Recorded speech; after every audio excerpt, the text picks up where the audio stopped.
It was October 30th, 1981, the night before Halloween, when 17-year-old Chelsea Bruck left her friend's house in Troy, Michigan, heading to a party she would never return from. The warehouse was packed with teenagers in elaborate costumes, the air thick with cigarette smoke, cheap beer, and the electrifying energy of a Midwestern autumn night. Chelsea, dressed as a character from her favorite horror movie, was last seen around midnight, laughing with a group of strangers near the bonfire, her long blonde hair catching the glow of the flames. And then, nothing. She vanished, as if swallowed by the night itself. Her friends assumed she had hitched a ride home, but when she never showed up the next morning, panic set in. What followed was one of the most haunting missing person cases in Michigan's history. Police combed the abandoned fields near the warehouse, dogs sniffed out trails that led nowhere, and volunteers plastered Chelsea's face on every telephone pole and diner window in the county. Weeks turned to months, and as the town's initial shock faded into a dull ache, detectives were left with nothing but dead ends. Then, in April 1982, 6 months after Chelsea's disappearance, a farmer tending to his land in Monroe County made a discovery that sent a chill through the entire state. A tattered piece of fabric, partially buried in the dirt. Forensic analysis confirmed it was part of Chelsea's costume. The case exploded back into the headlines. Was she taken by someone she knew, or was this the work of a serial predator? Theories swirled.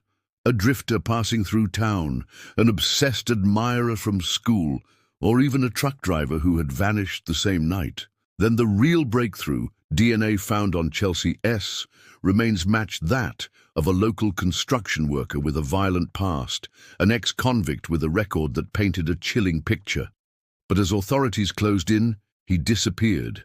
The case, already frustratingly stagnant, was thrown into further confusion when an anonymous tipster called into the police hotline, claiming to have seen Chelsea the night she vanished, in the passenger seat of a dark sedan driven by a man in his late 30s.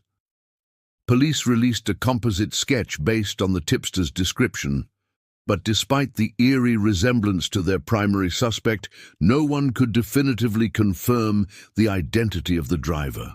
The investigation spiraled in different directions. Psychics were brought in, cadaver dogs searched frozen riverbanks, and yet every lead met a dead end. By the late 1980s, Chelsea's case was classified as a cold case, but it never truly disappeared from the public's mind. The legend of her vanishing grew, sparking urban myths and conspiracies, some claiming she was abducted by a cult, others pointing toward the possibility that she had been trafficked. Some even believed she was still alive, kept against her will, a captive in some hidden basement or remote woodland shack. Then, in 1999, an unexpected development reignited the case. A retired detective, reviewing old case files, noticed an alarming connection between Chelsea S. disappearance and a series of similar abductions across the Midwest. Young women, all between the ages of 16 and 20, vanishing under eerily similar circumstances. Could Chelsea have been one of many?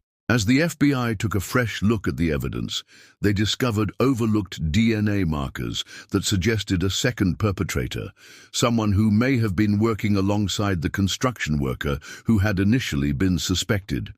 Was Chelsea the victim of a calculated two-person operation? The possibility raised even more questions.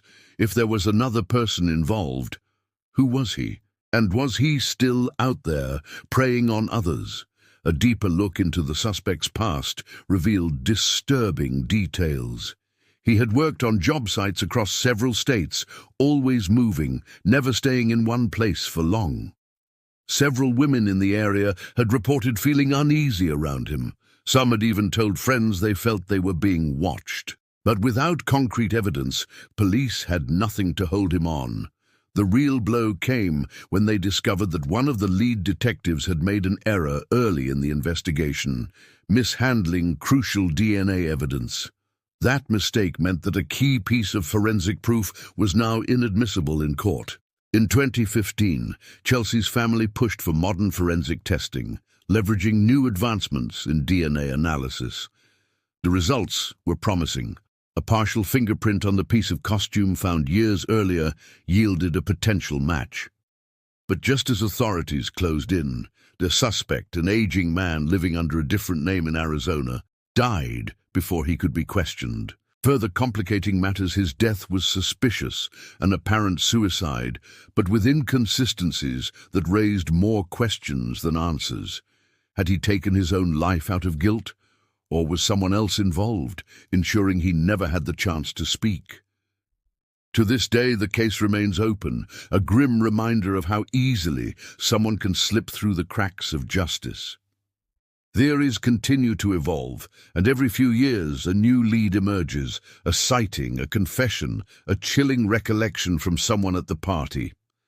In 2021, a woman came forward claiming that as a child she had been taken to a remote cabin in northern Michigan by a man who resembled the composite sketch. She described a young blonde girl who looked eerily like Chelsea.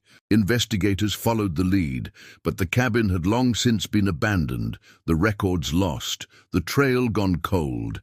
Yet Chelsea's story refuses to fade.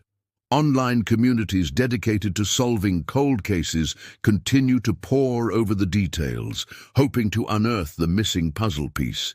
The truth remains elusive, lost in the shadows of that October night. And so, the question lingers.